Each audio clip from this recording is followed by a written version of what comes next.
Mari Bapak, Ibu, dan Saudara, hari ini kita akan membaca Alkitab bersama dengan sektor 5. Saat ini kita akan membaca dari 1 Korintus pasal 15. Kebangkitan Kristus. Dan sekarang, saudara-saudara, aku mau mengingatkan kamu kepada Injil yang aku beritakan kepadamu dan yang kamu terima, dan yang di dalamnya kamu teguh berdiri. Oleh Injil itu, kamu diselamatkan, asal kamu teguh berpegang padanya, seperti yang telah kuberitakan kepadamu, kecuali kalau kamu telah sia-sia menjadi percaya. Sebab orang yang sangat penting telah kusampaikan kepadamu, yaitu apa yang telah kuterima sendiri, ialah bahwa Kristus telah mati karena dosa-dosa kita sesuai dengan kitab suci, bahwa ia telah dikuburkan dan bahwa ia telah dibangkitkan pada hari yang ketiga sesuai dengan kitab suci, bahwa ia telah menampakkan diri kepada Kefas dan kemudian ke-12 muridnya. Sesudah itu, ia menampakkan diri kepada lebih dari 500 saudara sekaligus. Kebanyakan dari mereka masih hidup sampai sekarang, tetapi beberapa di antaranya telah meninggal. Selanjutnya, ia menampakkan diri kepada Yakobus, kemudian kepada semua rasul. Dan yang paling akhir dari semuanya, ia menampakkan diri juga kepadaku, sama seperti kepada anak yang lahir sebelum waktunya. Karena aku adalah paling hina dari semua rasul, bahwa tidak layak disebut rasul, sebab aku telah menganiaya jemaat Allah. Tetapi karena kasih karunia Allah, aku adalah sebagaimana aku ada sekarang, dan kasih karunia yang dianugerahkannya kepadaku tidak sia-sia. Sebaliknya, aku telah bekerja lebih keras daripada mereka semua, tetapi bukannya aku, melainkan kasih karunia Allah yang menyertai aku. Sebab itu, baik aku maupun mereka, demikianlah kami mengajar dan demikianlah kamu menjadi percaya. Ayat 12, kebangkitan kita. Jadi, bila mana kami beritakan bahwa Kristus dibangkitkan dari antara orang mati, bagaimana mungkin ada di antara kamu yang mengatakan bahwa tidak ada kebangkitan orang mati? Kalau tidak ada kebangkitan orang mati, maka Kristus juga tidak dibangkitkan. Tetapi, andai kata Kristus tidak dibangkitkan, maka sia-sialah pemberitaan kami dan sia-sialah juga kepercayaan kamu. Lebih daripada ini, kami ternyata berdosa terhadap Allah. Karena tentang Dia, kami katakan bahwa Ia telah membangkitkan Kristus, padahal Ia tidak membangkitkannya.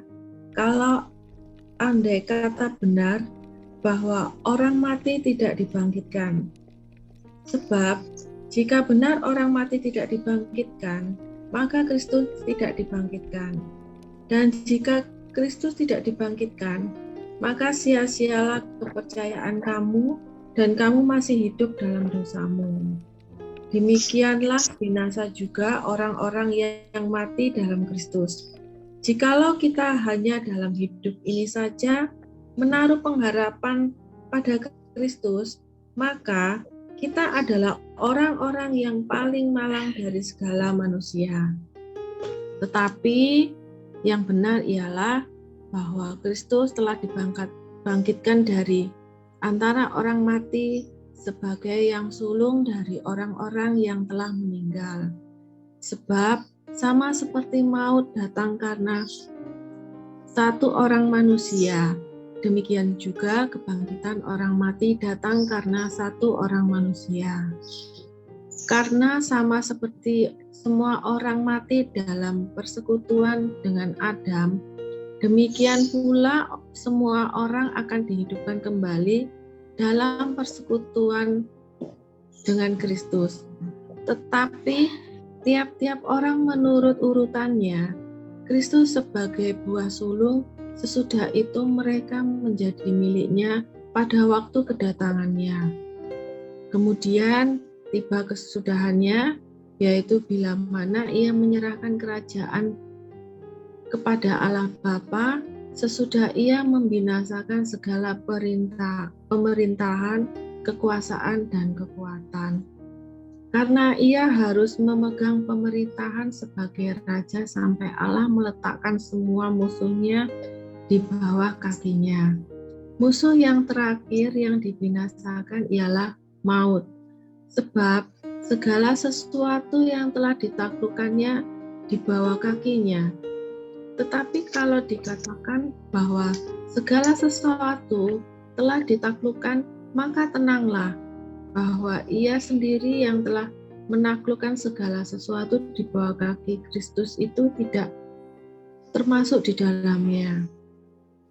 Tetapi kalau segala sesuatu telah ditaklukkan di bawah Kristus, maka ia sendiri sebagai anak akan menaklukkan dirinya di bawah Dia yang telah menaklukkan segala sesuatu di bawahnya, supaya Allah menjadi semua di dalam semua.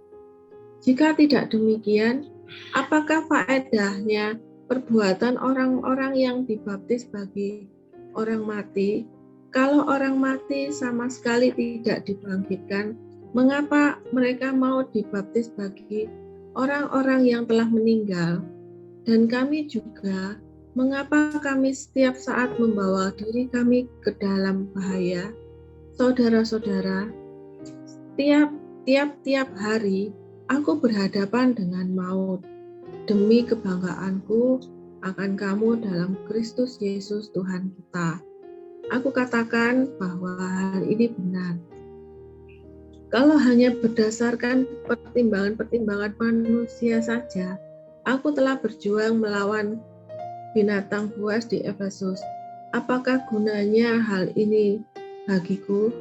Jika orang mati tidak dibangkitkan, maka marilah kita makan dan minum, sebab besok kita mati. Janganlah kamu sesat. Pergaulan yang buruk merusak kebiasaan yang baik. Sadarlah kembali sebaik-baiknya dan jangan berbuat dosa lagi. Ada di antara kamu yang tidak mengenal Allah. Hal ini kukatakan supaya kamu merasa malu.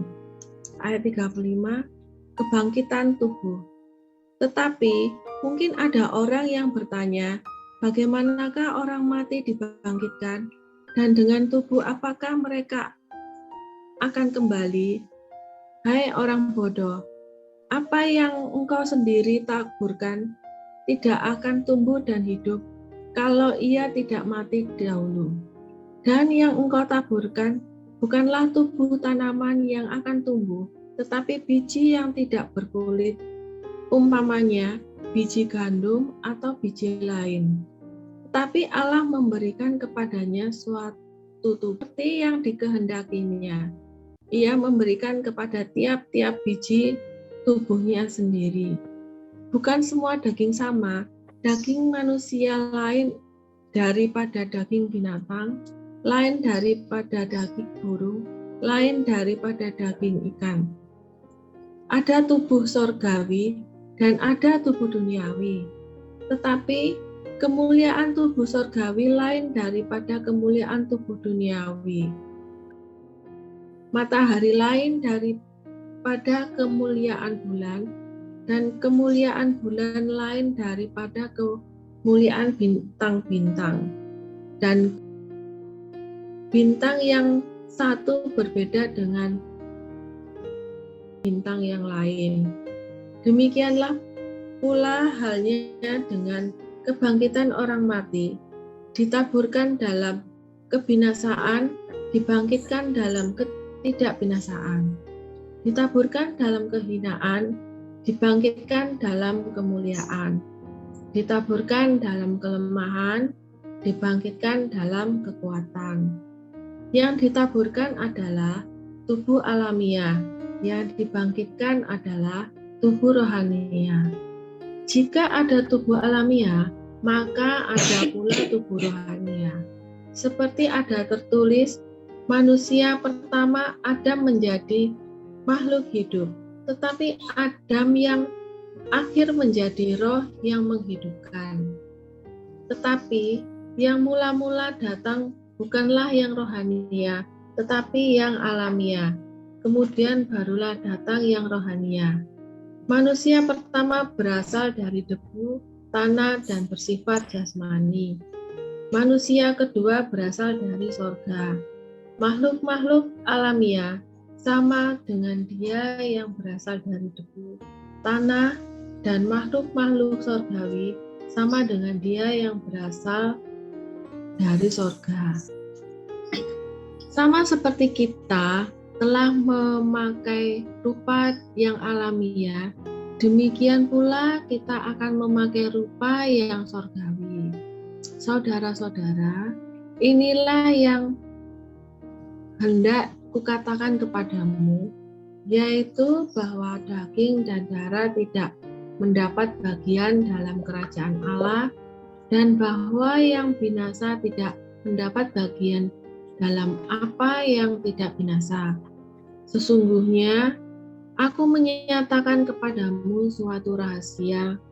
Kita tidak akan mati semuanya, tetapi kita semuanya akan diubahkan dalam sekejap mata pada waktu bunyi nafiri yang terakhir. Sebab nafiri yang akan berbunyi dan orang-orang mati akan dibangkitkan dalam keadaan yang tidak dapat binasa, dan kita semua akan diubahkan. Karena yang dapat binasa ini harus mengenakan yang tidak dapat binasa, dan yang dapat mati ini harus mengenakan yang tidak dapat mati. Dan sesudah yang dapat binasa ini mengenakan yang tidak dapat binasa, dan yang dapat mati ini mengenakan yang tidak dapat mati, maka akan genaplah firman Tuhan yang tertulis, maut telah ditelan dalam kemenangan. Hai maut, di manakah kemenanganmu? Hai maut, di manakah sengatmu? Sengat maut ialah dosa, dan kuasa dosa ialah hukum Taurat. Tetapi syukur kepada Allah yang telah memberikan kepada kita kemenangan oleh Yesus Kristus, Tuhan kita. Karena itu, saudara-saudaraku yang terkasih, berdirilah teguh, janganlah goyah, dan giatlah selalu dalam pekerjaan Tuhan. Sebab kamu tahu bahwa dalam persekutuan dengan Tuhan, jerih payahmu tidak sia-sia. Demikian firman Tuhan.